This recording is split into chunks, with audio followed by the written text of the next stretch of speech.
Hi, everyone, and welcome to the Transgender Show. I'm your host, Emily. Tonight, I'm very excited to welcome to the show Shannon McDill. Shannon, a New Jersey native, is a graduate of Rutgers University with a concentration in historic preservation and political science. She is a digital content creator with focusing on gender, race, and social justice. With her wife, Rachel, she co-hosts the podcast Our Life in Transition. You can also find her every week boosting transition posts from other trans creators on Instagram. Everyone, welcome to the show, Shannon. Hi, love. Hello. Thank you so much for being here, for being willing to come on the show, and actually fill in kind of last minute. You're very welcome. Thanks for having me on. The first question that I like to start with as we get into your story, and my favorite one, how did you choose your name? I'm very boring. My name is actually the female name that my mom picked out. And I always knew what it was. My mom had two names. Both of them started with an S, and both of them were either the male or female version of Patricia after my grandmother. And that's it. It's the name that has always been my backup name, and it's always kind of felt like my name. When we were trying to pick out names for our daughter, it came up, and I got very defensive for some reason. Didn't know why at the time. Figured it out, but yeah, I was like, no, that's my name. It's always been my name. So yeah, it was very easy to just go, yeah, it's Shannon now. Okay. I always love that when you're able to pay homage to your family, you know, what your parents had chosen for you. I think it can make the transitions a little bit easier for them to accept. And I love that you always knew what it was, and you kind of always had that in the back of your mind. Do you have any recollection from your youth of when that name resonated with you, as in, like, that should be my real name?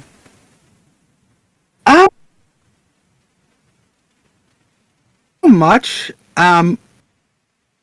because to be honest, growing up, everybody called me like everything except my old name.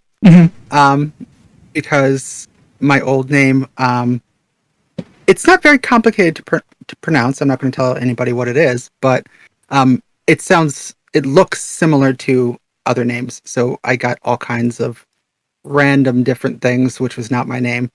But you know, my family had a litany of nicknames. I thought of making a shirt one time because there were like 20 different things that people called me. So, you know, I never really thought about it so much growing up. And it was just kind of like, okay, whatever. This is what my legal name is, I guess. But you know, it didn't bother me. Okay. You know, it was a nice name, but you know, it just stopped fitting, kind of like a worn out pair of pants. So, I love that nobody could get it right anyway, so it was just like, it was easy to let it go. Yeah, which I thought that, you know, once I changed my name, like, Shannon's not complicated, and for some reason I keep getting Sharon. I'm like, where did you get Sharon from? There's no Sharons here. Two N's in the middle. Okay. But, you know, I thought the war was over, but it's not. So when did you first realize that you were a transgender? When did that term specifically apply to you? The term specifically, about, let me do the math, about 2016, the other shoe kind of dropped. And I had, you know, those feelings of like, what is going on? You know, I had, beforehand cross-dressed, but, you know, I didn't have the terms for it. And then, you know, when it became more common for people to understand, you know, kind of what this experience is called and what it is, then at some point I was like, oh, wait a minute. Oh, yeah. Okay. That's what that was. Okay. Yeah. That's what that feeling is. That makes sense.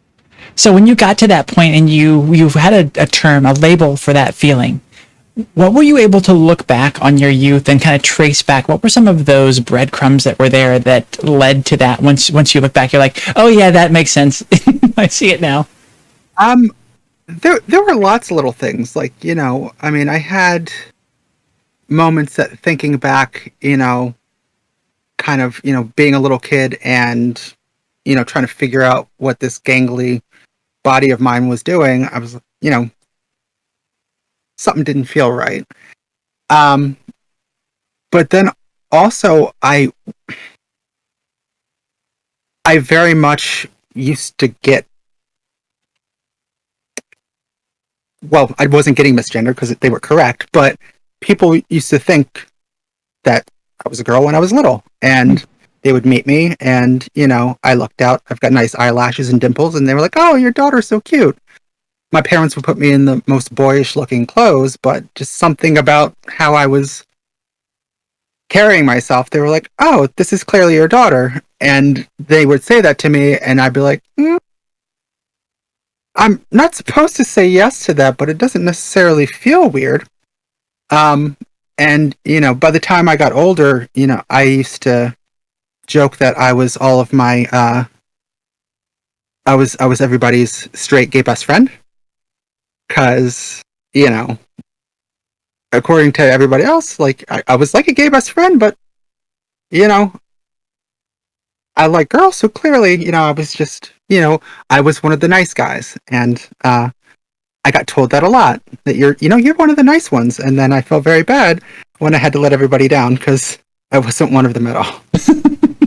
Yeah, So sorry, not a guy at all. no. But so there were lots of little things like that in looking back made a lot of sense. Where at the time, it was just, they were just quirks. But no, it's in hindsight, I'm like, oh yeah, no, those were clues. I'm just a really bad detective. Really bad detective. I love that. That's a great way of putting it. Yeah. A lot of us who are trans really are. It takes us a very long time to take the evidence and put it together to get to a conclusion that actually makes sense. Yeah. I mean, it helps when you get to the point of where you're actively looking and asking the questions and putting the pieces together instead of pushing them all aside and trying to ignore them and forget that they're there. I do love the fact that as a young child, your feminine side just exuded from you so much that that's what came forth, and everybody was misgendering you. I love that. When I finally came out, I had multiple people go, "Oh, well, that tracks." I'm like, "What do you mean?" They're like, "Oh, well, when you first brought Rachel home, when you first brought her and said, 'Hey, this is my girlfriend,' we were all like, 'Oh, we thought you were gay.'" "Okay, sure." I'm like, "Oh, okay." But I said that to my wife too. I was like, "Did I read that way to you?" She's like, "Kind of." Yeah. Everybody were like, "No, no, you're not." But this is what they were saying. It just took. I was probably the last person to figure it out. To be perfectly honest. So then, when you come out as trans, and we'll get into some of the details in a minute, but when you came out at first, was there sort of like, is it one of those situations where like nobody was really that surprised?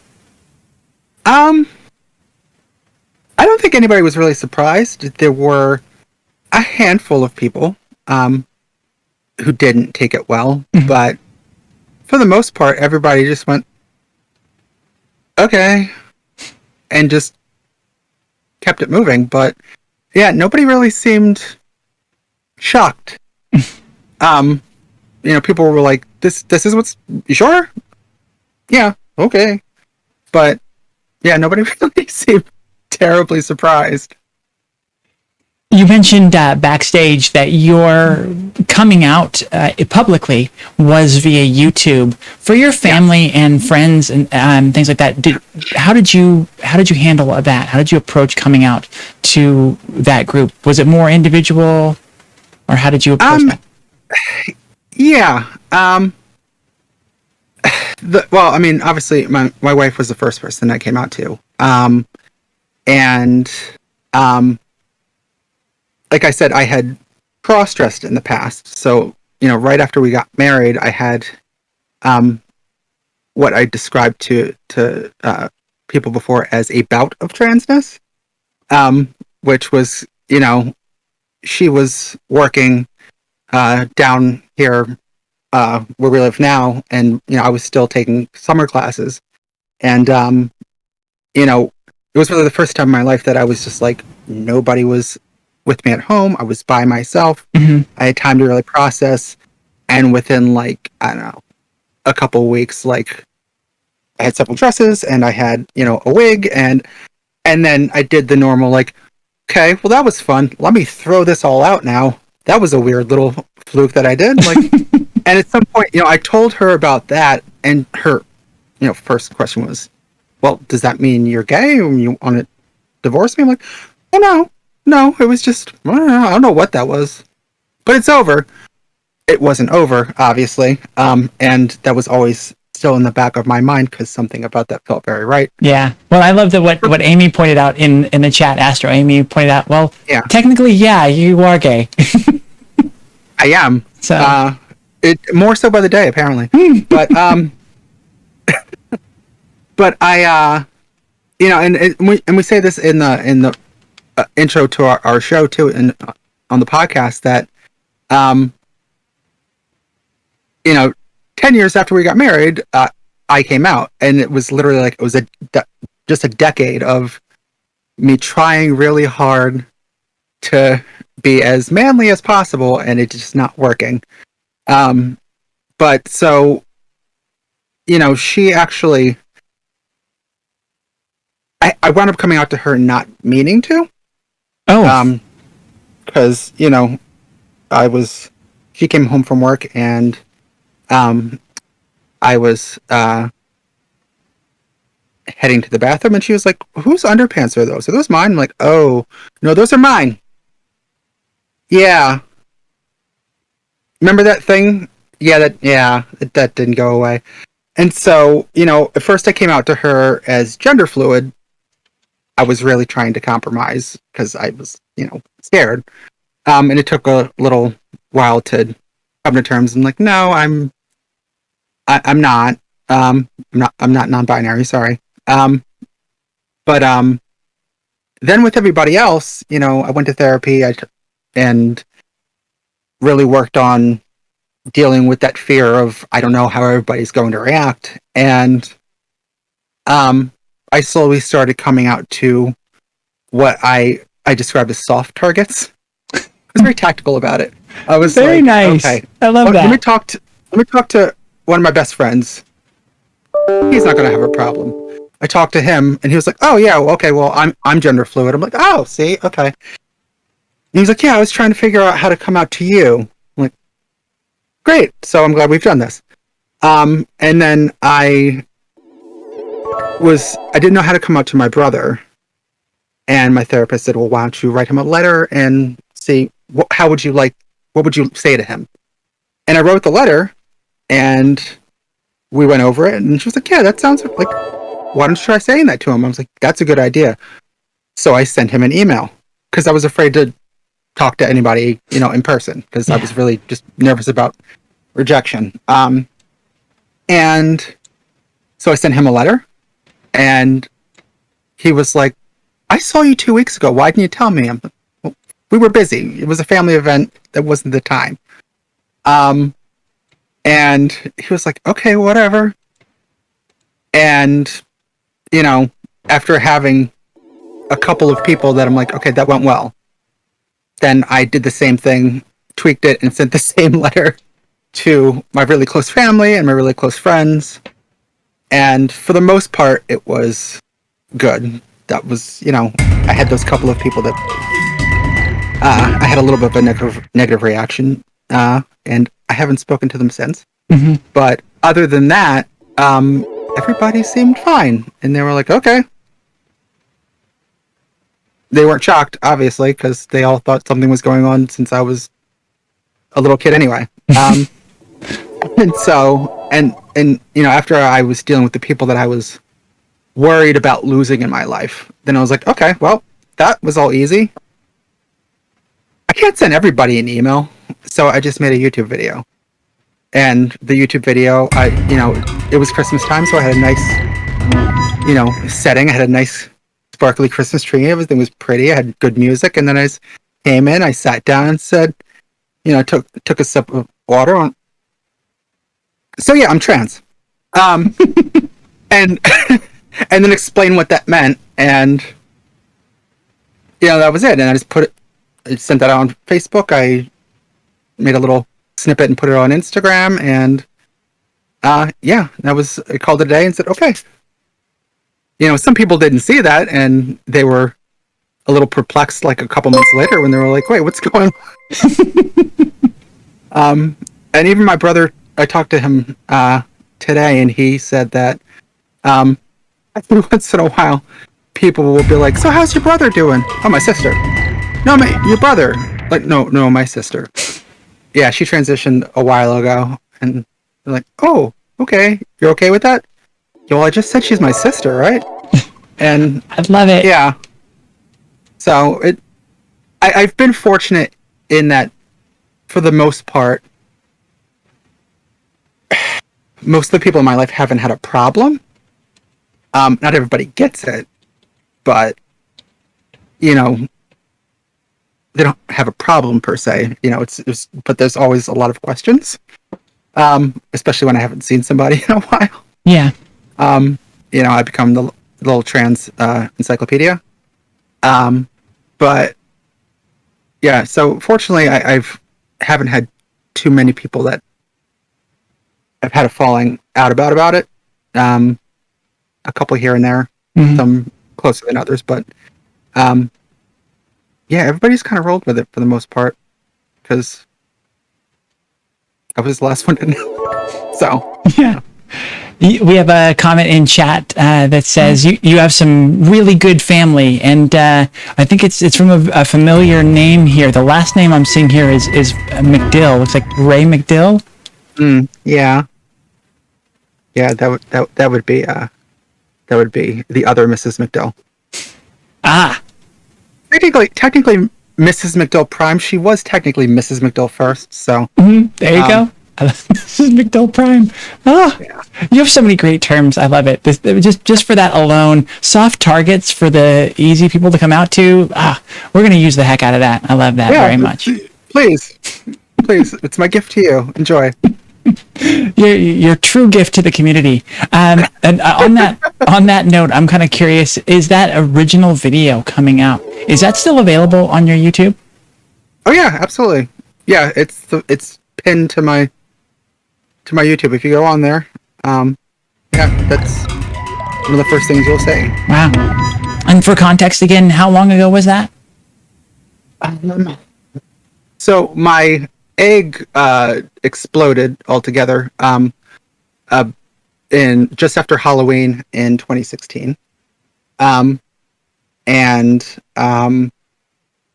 That video was the next year in the middle of December. That's the other thing too, is I made it real hard for people to really be mad because it was right before Christmas. So it's just, like you got a lot going on. You got plans and parties and things going on. Just by the way, I'm trans. So, Yeah. It wasn't, I just kind of threw it out there at a very random time. But yeah, so it was the end of 2017. And I mean, most of that was just, having spent a year processing it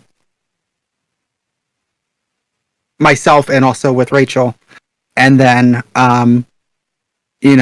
getting over my fears of coming out to people, and it was just like, okay, well, I'm not waiting any longer. It's been a year, and yeah, so it's weird that it's been that long. Honestly, it feels like yesterday, but it's been a very long time now. Yeah, 2016. So wait, you said, so it was December of 2017 when that came out? 2017 when I finally came out to people. Yeah. Nice. No, I love that as a quick and easy way to just kind of get it out there. And then, you don't have to write the targeted email to everybody. You can just go ahead and send them a link. You can text it, tweet it, whatever, and just get it out there. Exactly. Nice. And honestly, and part of it, I don't know if it was just being, protecting myself or just, being scared. which I don't know, maybe they're one and the same, but I was just like, listen, if they're mad, I don't have to deal with it right away. They can leave a nasty comment, which I can delete. But, if they're mad about it, then, I don't have to deal with them face to face and, be upset. I'll read their comment and be mad about it alone and maybe send them a very nice reply, and then that's about it. So yeah, it was easy. I like that. Just here's my note. Just go ahead and scream into the void all you want, whatever. And if I feel like reading your comment, I will. Probably won't respond. My last email. I'm a girl. Yeah. So, ooh, nice. Danny just earned a 75,000 bits badge. Wow, that's a lot of bits given. Thank you so much. So, Shy had asked, and we were pretty much going to get there, but actually, I want to ask one question before that. You mentioned that your egg just sort of exploded in 2016. What was the main catalyst for that? You'd had this cross-dressing episode, and as soon as that was over, you just kind of threw everything away. My God, I remember those times where it was like this crazy intense urge, and you did something impulsive, and then you're like, wow, I don't feel like that at all. And so, yeah, that's all got to go. Tangent there, but so yeah, what was it eventually that was that egg cracking catalyst? Jealousy over Rachel's Wonder Woman costume for Halloween. And that's what it was. I went as another comic book character. It was a very good costume. I went as Hugo Strange. My head was shaved. That was the last time I had a beard. It was a perfect costume. And the entire night I was like, I really. But she has shorter hair, and she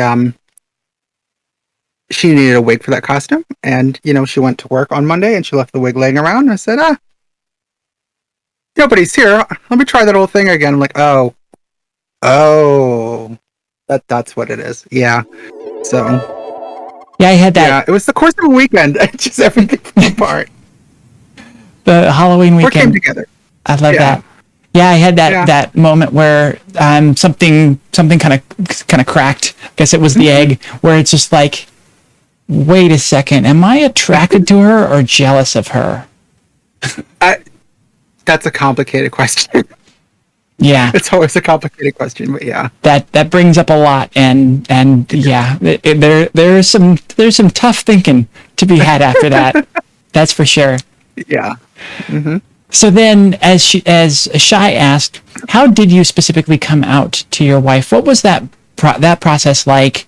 And how did some of those initial conversations go? You all are still together. You've had a podcast together. You have a kid together. Yeah, how did that process go for you? It was obviously that we had talked about me dressing right when we first got married. Pardon. And then she stumbled across, my new clothes that I had purchased the one day, and asked if they were hers, and I said no, they're mine. And her reaction at first was, okay, I guess we need to talk about that. And I said, yeah, give me a minute. And I came out and sat down on the sofa, and we had a conversation. And that's, I was compromising, and it's like, I think I'm gender fluid. And she's like, that makes sense. Okay. And, we had an entire year before I came out to everybody else of dealing with, our different levels of acceptance, anger, compromising. And, it was a process. And, I don't think that in a relationship, a lot of people with this experience don't wind up having an argument at some point. And we had our fair share of arguments and discussions, and we took it kind of day by day for that entire year. I went to therapy, she went to therapy, we went to marriage counseling to try to figure it out, and you know, by the time that I finally came out, we had a schedule. We were kind of on the same page about it. And, the way that she always put it was, well, this is my person. And this is my person regardless of what her gender is, regardless of whether we're married or not. She's my person. And nothing about that is going to change. And what the form of our relationship is and what her gender is kind of separate from, who we are as, a team. And, she's my best friend. I'm her best friend, I think, unless she's changed her mind. Let us know in the comments. I don't know, Rachel. Am I still your best friend? But, I don't know. Maybe the Munchkin has taken that. But yeah. So it was a process, but it just a lot of talking. Mm-hmm. Which I can be a talkative person, but I don't like to. I don't like to be questioned about my feelings. Yeah. I struggled a lot with that too, especially since in that period. Well, actually, I was having the conversations long before before my egg was really fully cracked. So a lot of it for me was trying to have a conversation and answer questions without having the answers myself. Was there some of that for you? Was there some help in the fact that the two of you got to answer those questions together? Yeah. And like I said, I compromised for a while. And I for a good probably 6 months of that year, I was like, I'm gender fluid. And I even actually I still had a nice cute little gender fluid necklace on in my coming out video. Mm-hmm. I don't know why I was still wearing it, because at some point, like a few months down the line, it was very clear, because like, unless it was a situation where I'm not out yet, I'm leaving the house, and I can't present authentically yet outside of the house. Mm-hmm. I was just me all the time. My hair hadn't grown out, so I was wearing a terrible wig at the time. But other than that, it was just me every day here at home.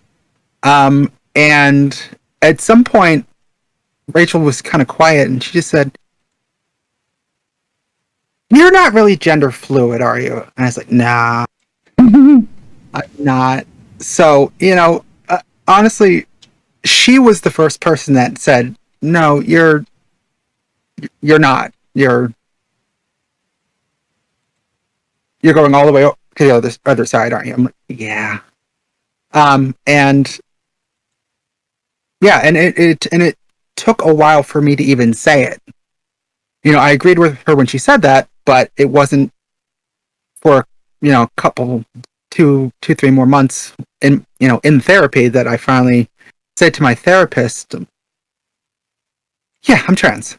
And then of course, as soon as I did that, then I'm like, okay, we gotta hurry up, we gotta write letters, we gotta make YouTube videos, and I've gotten to acceptance. Let's move on. Everybody else get with the program. I have accepted it. All of you have to too. I love that. You're just like, okay, this is what it is. Let's go. Let's just move. Which I guess was, maybe surprising, because I'm one of those people that like I'm an ent. For all of our Lord of the Rings fans out there, it takes if I have something to say, it takes me a long time to say it. I think for a long time, but once I make a decision, the choice is made and we're moving on. So I hem and haw for a long time, but once I figure out where I wanted to be, where I needed to be, then I wasn't waiting around anymore. Interesting. I find a way to second guess myself throughout the whole process and long after. Yeah. No, I mean, I still second guess myself, but but the choice is made. So it is what it is. Let's go. But, I love it. Yeah. So did you have anybody in that period when you were coming out that supported you that you weren't expecting, or supported you in a way that you weren't expecting? I mean, I guess, I did have that one friend who I came out to, and, their response was to undercut my moment by coming out to me. But, not really. And for many, many months until I really started sending those emails and making my videos and coming out to the people closer to me, a lot of my support was my wife, my therapist, and then just support groups on Facebook. Mm-hmm.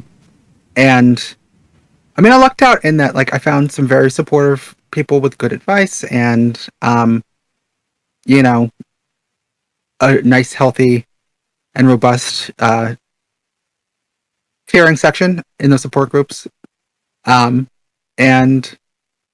I still have some of my good friends are from that group. I don't think any of us are active in there anymore, but but yeah, we message each other still. I talked to one of them the other day. So, but I didn't really have anybody that kind of shocked me, because I didn't trust anybody for a long time except for Rachel. So let's jump to the tough question that we talked about in the pre-interview. What does transition look like for you? See, I said I was going to steal your answer, and now I forgot what it was. Transition for me is authenticity. It's being myself. It's finding the truth of who I am and doing that as unapologetically as I can. Like I said, it takes me a long time to make a decision, but when I do make a decision, that's because it feels right to me. Mm-hmm. And that's kind of how transition is. It took me 33 years to figure out what was going on. It took me 33 years to understand all what was going on with me, understand myself, and put together all those little weird feelings that I had. And transition is waking up and knowing who I am and moving through the world as that person, as honestly as I possibly can. Mm-hmm. And how much did having that really supportive partner that said, "You're my person, I'm going to stick with you through this," how much did that help in that? What did that mean for you in that situation? Everything. If she had reacted very negatively, I don't know what I would have done with myself.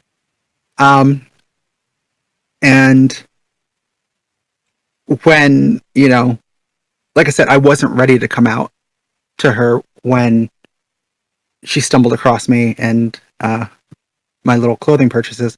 So, when she was like, "What's going on?" my heart sank, and I was terrified. I was like, "Okay, well, this is the end of everything. My life is over now.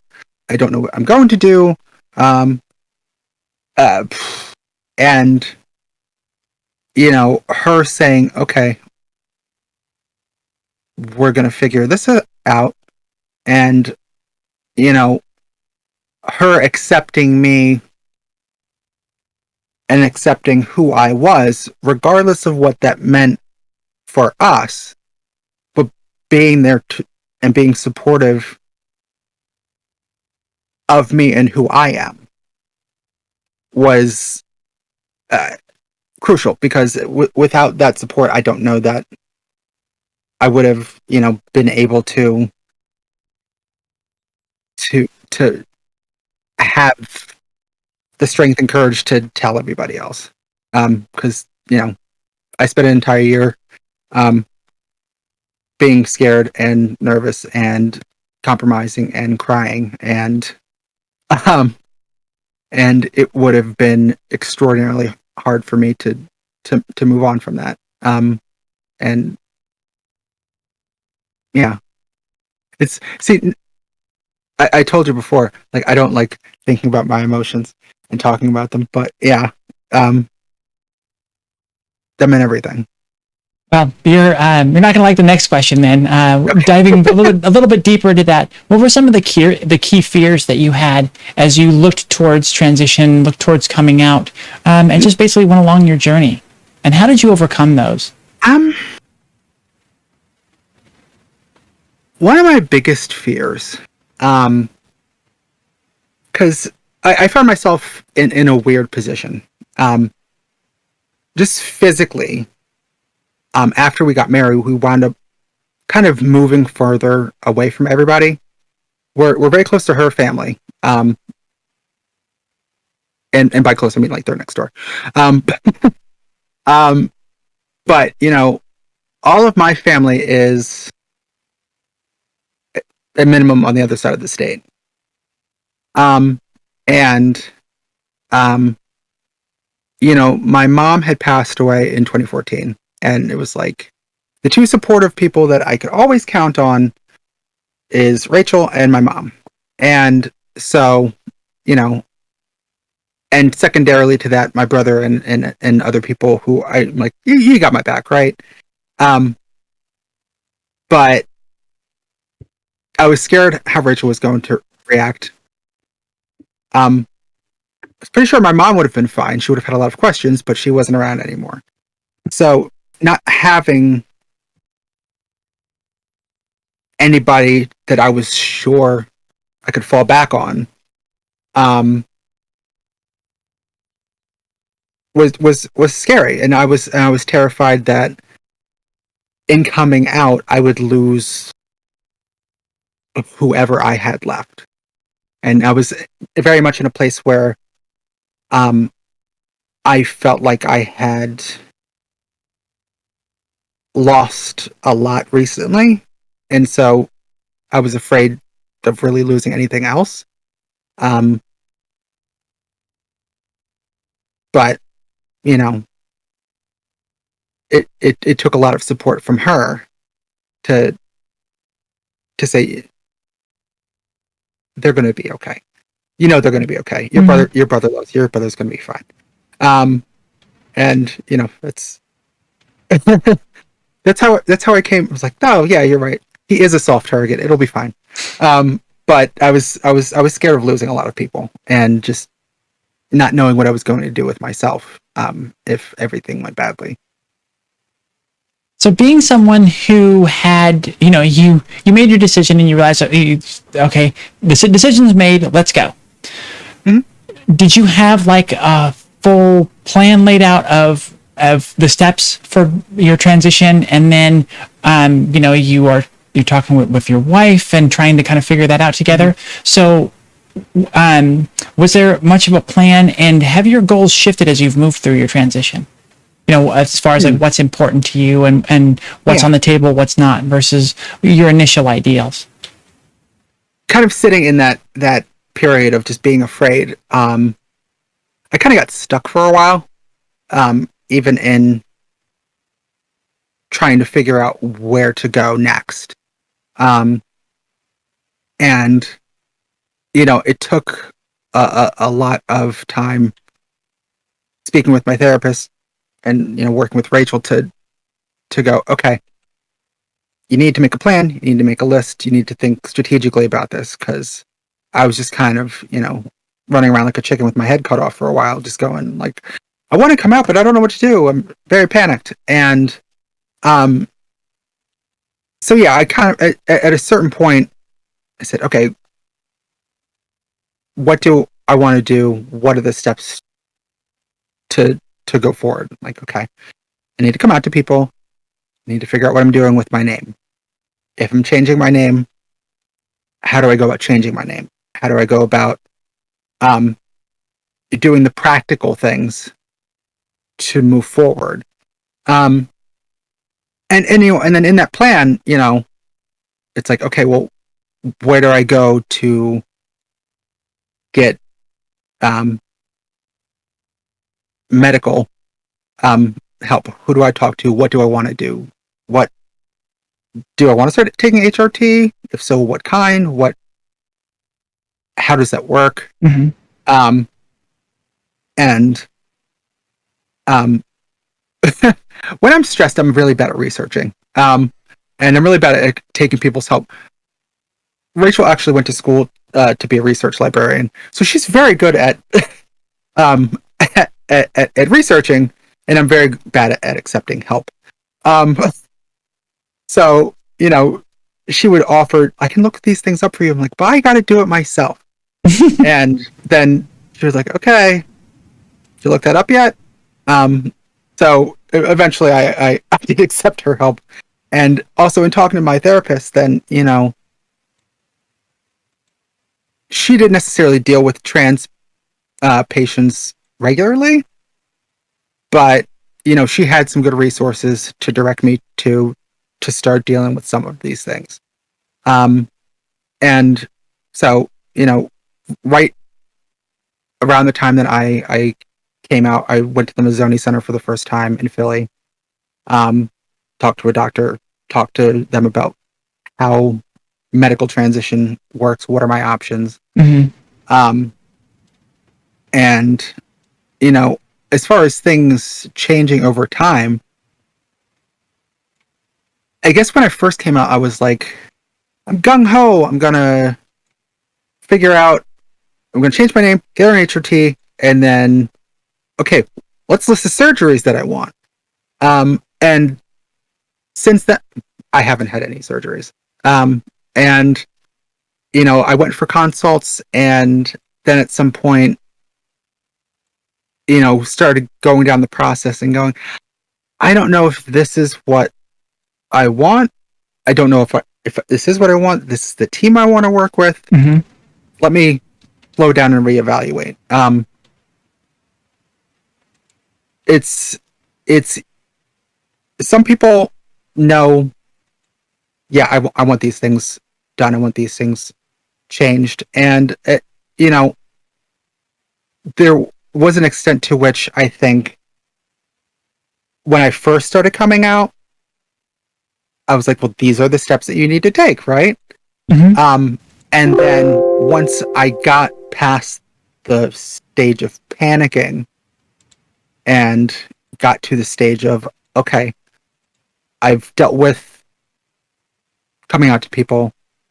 I figured out what I'm doing with my name. I figured out the legal stuff with that, and figured out, how to deal with the beginnings of my medical transition. Then I had more time to think about what the other steps were, if I was going to do anything or not. Mm. And there's things I still want to do at some point, and I just haven't got around to it yet. But yeah, I mean, sometimes things change, and you don't necessarily end up where you think you're going to be at the beginning. Mm-hmm. And sometimes things are easier than you would think they would be. And sometimes what you expect to be doing is not where you ultimately feel you need to go. And that's kind of what happened with me. Is I realized, like, okay, that path doesn't necessarily fit me. Mm-hmm. So let me reevaluate and take a step and slow down, because it's not a race. Mm-hmm. Well, that's why I love to ask that question and get that answer. Is, we like to normalize here that it's a journey, and it's your journey. It's specific to you. Yeah, there's like a sort of a roadmap of all the things you could do, and a lot of people have that as their goal. But if that moves, if that shifts, if you end up somewhere else, it's all okay. It's all valid. It's finding the journey and the steps that are right for you and following what's right for you. And when something doesn't fit, choose a different path, go a different way. Yeah. Yeah, it's my favorite line that, and I don't know where I first heard it, but I've heard many people use it before, and I use it all the time. Your mileage may vary, and it's not a one size fits all kind of process. A two-parter here. What forms of dysphoria do you struggle with, and in that, how do you find in your day-to-day validity in your identity? How do you find Shannon in your day-to-day? Those are two good questions. A lot of my dysphoria is some of the common things. I don't, and I don't actually have as much bottom dysphoria as I thought I was going to, and kind of what I thought I should have. And that's one of the surgeries that I said, hold on a second. It's just more, sometimes things are in the way more than anything else. Yeah. But it's not something that I'm in a rush to deal with. My biggest things that I deal with on a daily basis is just kind of like everything going on around my head. If you have seen me online, you've seen this hairband. There's a reason I wear a hairband every day. I was very fortunate that all of this was still there. But when before I started transitioning, I had a very healthy denial beard, and I said, just my hair has just migrated from right here down my face. So I mean that is kind of my biggest thing, and it drives me crazy. And some of what has migrated down my face is still there because I also haven't dealt with that yet. And so, and then also my voice. My voice is not where it was once upon a time, but at some point I came to the conclusion that my voice is my voice. I'm okay with my voice. I thought about having vocal surgery, and I'm like, that's terrifying. But that was me. Some people that's their path.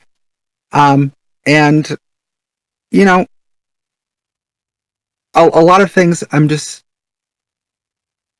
as time went on, I got more comfortable with.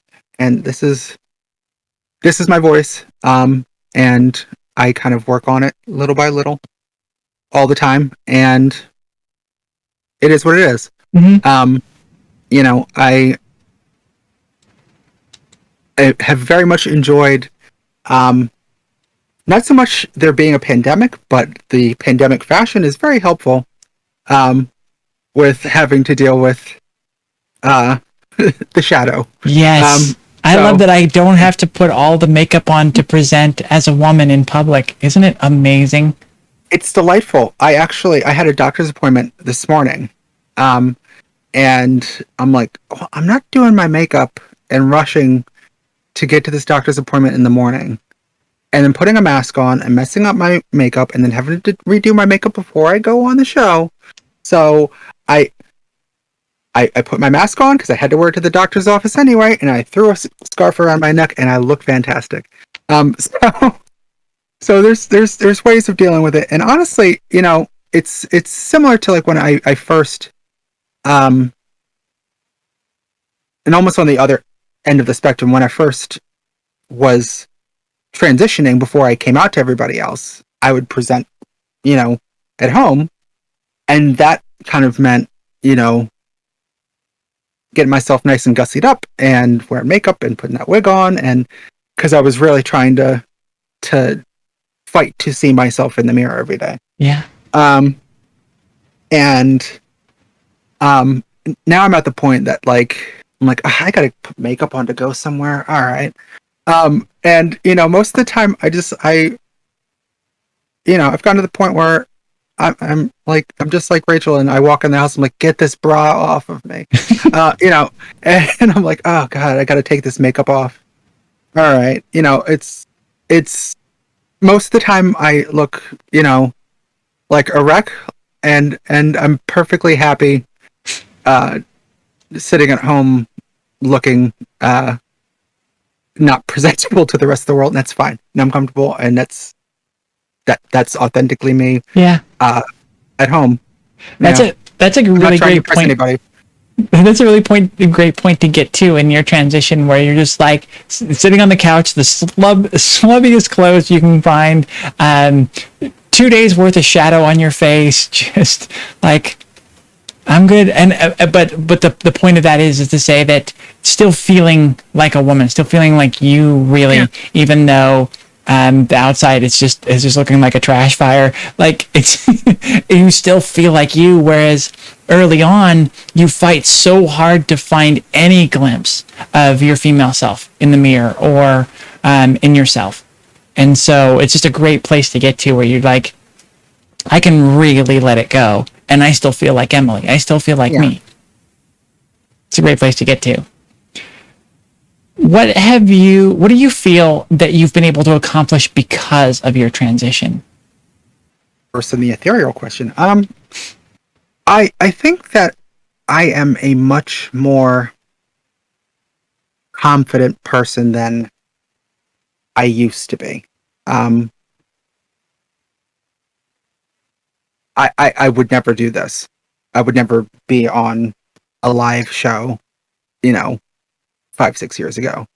I could throw together a YouTube video, no problem.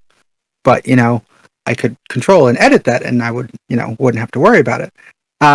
But, I am much more confident in kind of putting myself out there. And not just about, myself as a trans woman, but it's allowed me to be more confident to just kind of express myself in the world and what I think and what I feel. And I mean, maybe to the point that, like, people are like, oh my god, will you shut up with your opinions? But I am very much I'm much more comfortable letting the world know what's going on in here. Do you feel that some of that is because your perspective after transition, your perspective of consequences has shifted? Like, the world, like, there doesn't seem to be as much danger or kind of fear of things. You're like, well, I made it through transition. Nothing can hurt me now. I don't know. I mean, yes and no. Because on the one hand,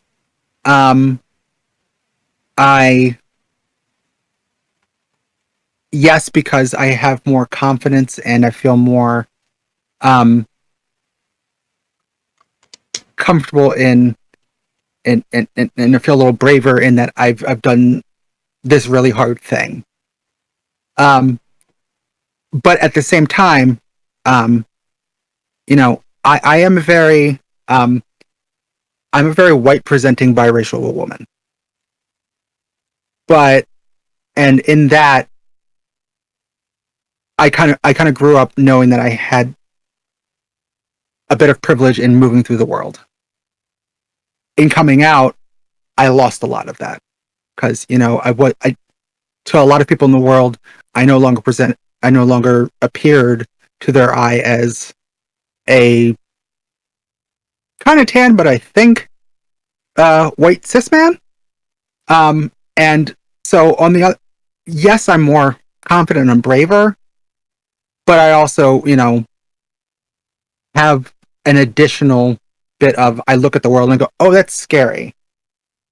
And now I'm brave and I feel more confident putting myself out there, and I see things that I need to scream at and need to point out to people that this is not okay. you know this is not okay, and I'm likable, so maybe you'll listen to me. And let me yell about that for a little while, and hopefully that gets at least somebody to think about it. Mm-hmm. So I love yes, it. I am braver. I feel more confident, and things aren't as scary in some ways, and in other ways, things are more scary. Um, and after thinking about them for a long time, I have decided that I need to fight them. So, um, so yeah, yes and no. Another, probably the last really tough question, and then Okay, we'll ask the last one and take our hit me. break. What is your Okay. favorite thing that you've learned as you've moved through your journey? The biggest thing, and I don't know, maybe it's my favorite thing, is people are don't know as much as they think they do. But a lot of people are more willing to learn than you might give them credit for. Um, that's not always the case, but um, I think that the my favorite thing that I've learned is that I don't know everything, and there's always something else that I'm learning. Um, and I know that, and in knowing that, I realize that everybody else, I don't know what I'm doing, and neither does everybody else. Um, so so I always have an opportunity to learn, and realizing that um, there's always something more interesting out there for me to figure out. Everybody else is kind of having a similar experience, so you know there's always something out there that's exciting that you didn't know yesterday to learn. I feel that that helps give us patience with both ourselves and the world around us, as far as like Yes, accepting and making the right decisions with, as we go through our journeys.